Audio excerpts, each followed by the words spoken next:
Hello, and welcome to the October 2022 WPE Workshop for the topic Digital Age. My name is Betsy Gomez, and I am the Associate Director of the WPE program. I will be presenting with WPE Program Coordinator Rose Mooney.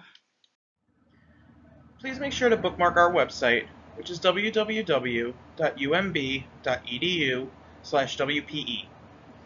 Our website houses some helpful content, such as the detailed WPE portfolio requirements, grading criteria, the WPE schedule, and copies of our resources, like the grid notes and these PowerPoint slides. In this workshop, we will discuss the WPE grading standards and portfolio requirements. We will also go over the submission process and schedule. We will also take some time to give you some advice on how to write a successful WPE essay.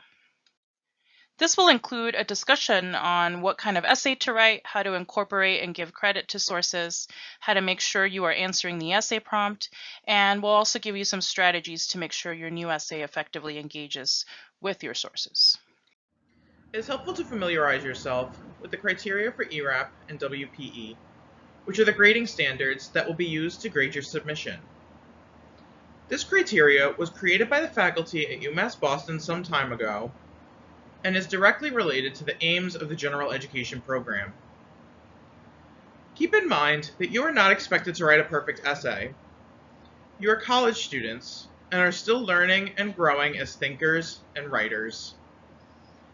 The graders expect your essay to demonstrate intermediate proficiency in writing. This means that the WPE is not a spelling or grammar exam. You will not receive a retake score only because you are missing a few commas or made a few typos on your challenge essay.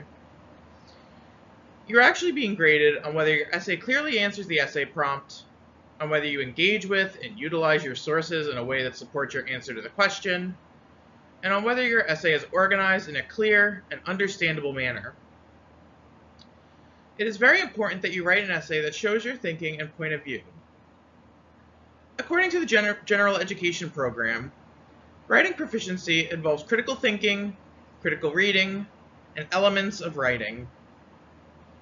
These capabilities are demonstrated within an essay by the following criteria: writing with a clear purpose, effectively utilizing source material, and organization. WPE challenge essays are graded on a scale of 1 through 9. Developing essays earn scores between 1, 2, and 3.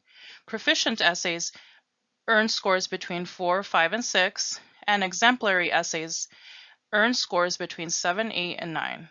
To pass the WPE, your essay must earn a score of 4 or higher from 2 different graders. Course papers provide a supporting role. Graders may consult your course papers to assist with difficult decisions. For example, if your challenge essay is strong in the areas of focus on organization, but not as strong in source use, the graders may take a look at your course papers to see if those demonstrate proficient use of sources. What does it mean to write with a clear purpose? Your position, argument, or inquiry are determined by what you think, usually in response to a prompt or an assignment. A proficient essay clearly states its focus and maintains that focus throughout the entire essay. A proficient essay presents a methodical, connected discussion. Please pay careful attention to the prompt on the first page of the October 2022 WPE reading set. How could the internet be used in a way where we experience its benefits without experiencing its adverse effects? Your essay should focus on answering this prompt. You will use the reading set sources to support your answer to this prompt. How can you effectively utilize source material? Effectively utilizing your source material involves carefully selecting, integrating, and explaining your source material and meaningfully applying that material in service of your essay's purpose. This means that you should carefully choose your evidence, choose carefully where that evidence is most useful within your essay, and explain the evidence in your own words. Finally, you should connect the evidence to your main argument. When you use your sources effectively, you go beyond summarizing the ideas in the texts and towards meaningful engagement with those ideas. A proficient essay engages in conversation with sources by connecting the source's ideas to your essay's purpose and argument. A proficient essay relates the source's ideas and materials to your own ideas and makes that relevance explicit. A proficient essay explains and contextualizes ideas from sources, possibly by briefly reviewing the source's argument, putting their ideas into your own words, or illustrating them with fresh examples. What do we mean when we say source material? For the October WPE, the source material we are referring to is the reading set on Digital Age, which consists of 3 readings by Marcy, Eichhorn, and Firth et al. You are expected to use all 3 of these readings in your WPE essay. The final grading criteria is organization. What can effective organization look like in a WPE essay? Organization indicates awareness of your reader's need to be guided through the flow of your ideas. In a proficient essay, paragraphs are presented in an order that is logical to your argument, and each paragraph signals a new idea and how that new idea is explicitly related to the previous paragraph and the overall purpose of the essay. This is what you may instinctively think of as the flow of the essay. In a proficient essay, sentences use forms that express meaning to the reader, and each sentence has a meaningful connection to the other sentences in the paragraph. You might be wondering what the portfolio requirements are like. We have modified the requirements through January 2023. The current requirements are the challenge essay of 1,500 words or longer and 3 course papers. 1 course paper must be 1,250 words or longer. The other 2 course papers can be 750 words or longer. All course papers must be written for UMB courses. If you are a first semester transfer student, meaning you transferred in the summer or fall 2022 semesters, you are allowed to submit 2 course papers instead of 3. One of these course papers should be 1,250 words or longer, and the other paper can be 750 words or longer. All students submitting a WPE portfolio, though, must write the new challenge essay answering the WPE prompt. Finally, you will be given a link to the confirmation form closer to the submission deadline. The confirmation form includes an honesty statement and a brief survey. You might be wondering what types of papers you should include in your portfolio. Each paper must be from a different UMD course. You are allowed to submit 2 papers from your intermediate seminar or CRW 282. You should include at least 1 paper from a course that is 200 level or higher. Your paper should utilize sources. A source can be anything from a journal article, book, lecture, or work of art. All papers should be analytical and present an argument. This means that personal narratives and reflections or creative writing pieces like short stories or poems are not appropriate. With advance approval, you may be able to submit a paper based on an observation, like a lab report or case study. Please email your candidate papers to us at writing.proficiency@umb.edu, and we will take a look at them. You can also email us your papers if you're second-guessing whether or not they are appropriate to include in your portfolio. We're happy to take a look at them. WPE portfolios are due on October 21st by 11:59 p.m. By October 19, we will send you submission instructions. Submissions will be uploaded via the Blackboard course CAS 015. We will likely register you on that day, October 19th. So you'll have from October 19th through the 21st by 11:59 p.m. to upload your portfolios to Blackboard. Then we will grade portfolios from October 25th through the 28th, and we will send results via email after 5 o'clock on Friday, October 28th.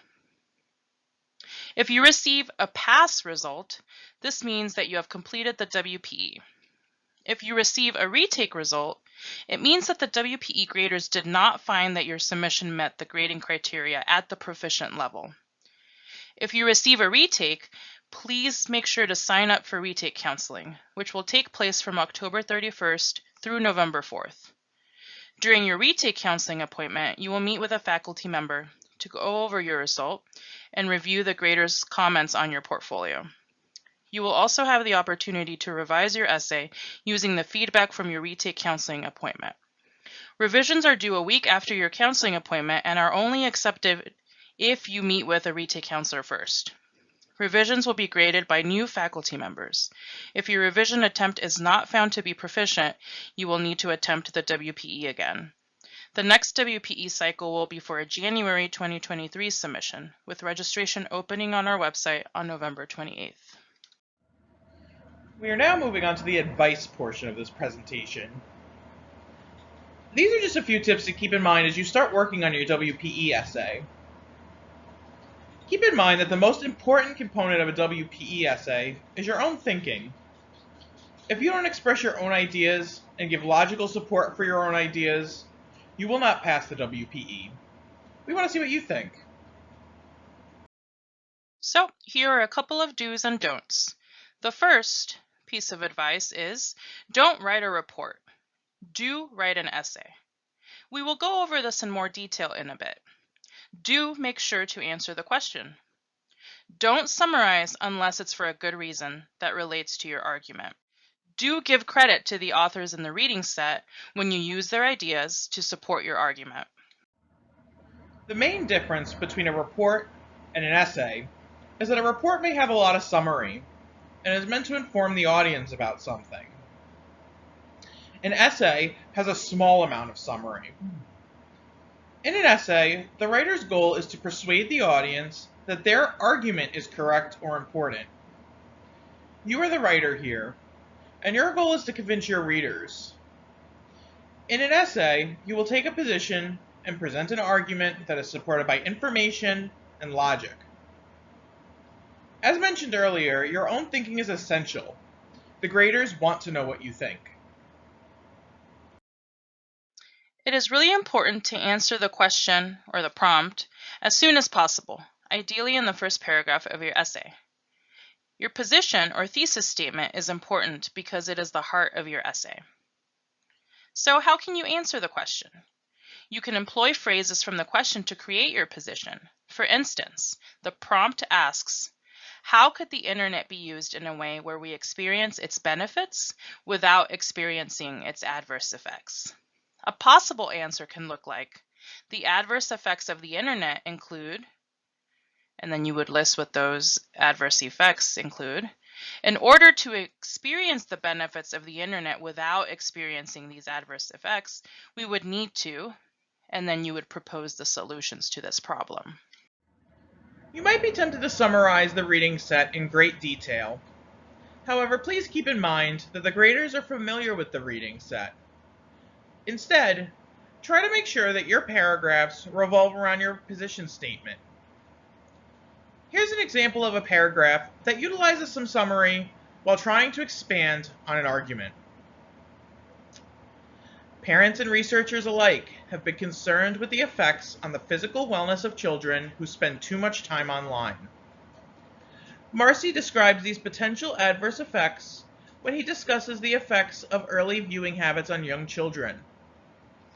He writes, this influence can result in multiple negative effects that manifest as kids grow up.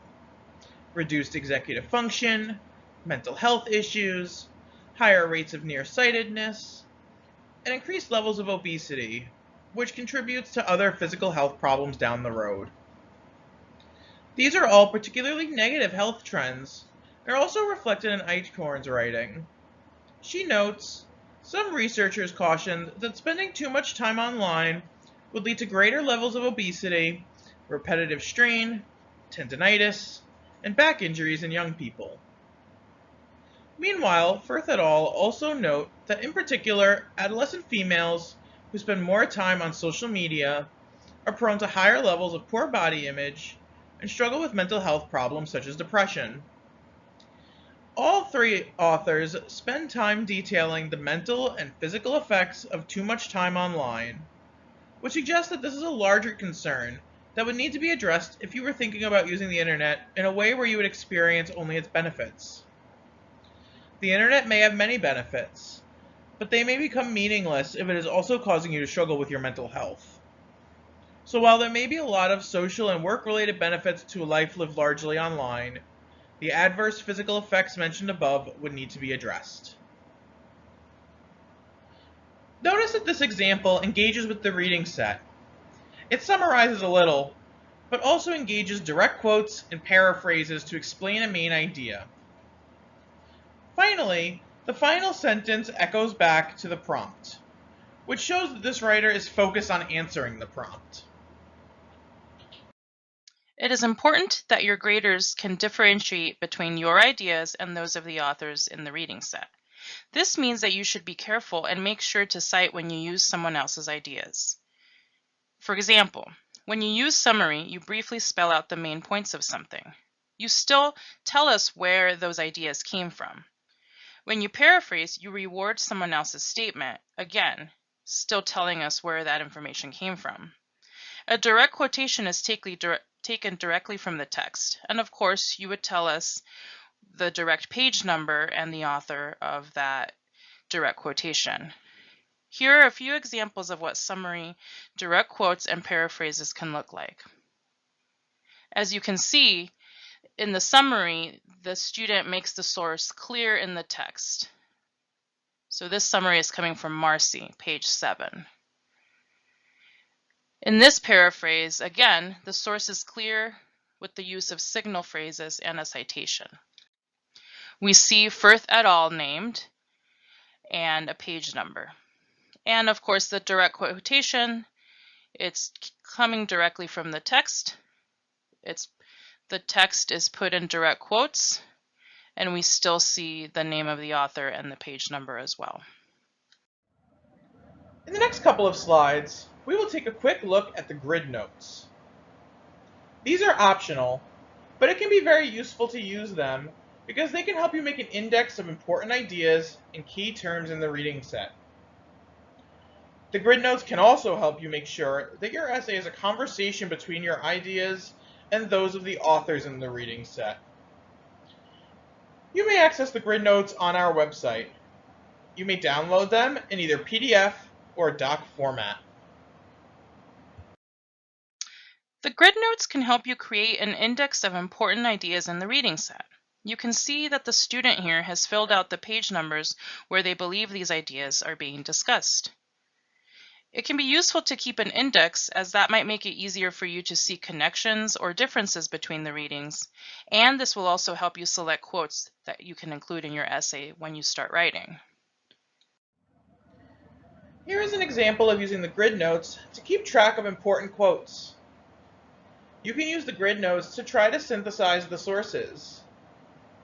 This means that instead of using the sources separately, you can use them together to support your own argument.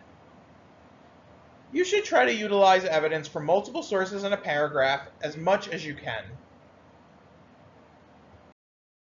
Please don't overlook the resources that are available to you this WPE cycle. We are here to help you pass the WPE and navigate the requirement. Tutoring is available through October 14th, both in person and online. The links to sign up are sent in our weekly messages. If you can't find them, just let us know. On October 17th and 18th, we will offer last-minute help on Zoom. You can come and work on your paper and talk to a tutor in a breakout room if you have any questions or need someone to take a look at what you've written so far. The specific times for this event, as well as the links to join, will be sent in our weekly mailing on October 14th. Finally, on October 19th and 20th, we will have remote draft review appointments. When you sign up for a draft review, you are reserving a staff member's time. You will not actually be meeting with a tutor one-on-one. Instead, you will send us your essay before your appointment time, and then your tutor will spend the appointment time looking at your essay and will email you feedback. The link to sign up for a draft review will be sent via email in our weekly update on October 14th as well. This concludes the October WPE workshop. If you have any questions,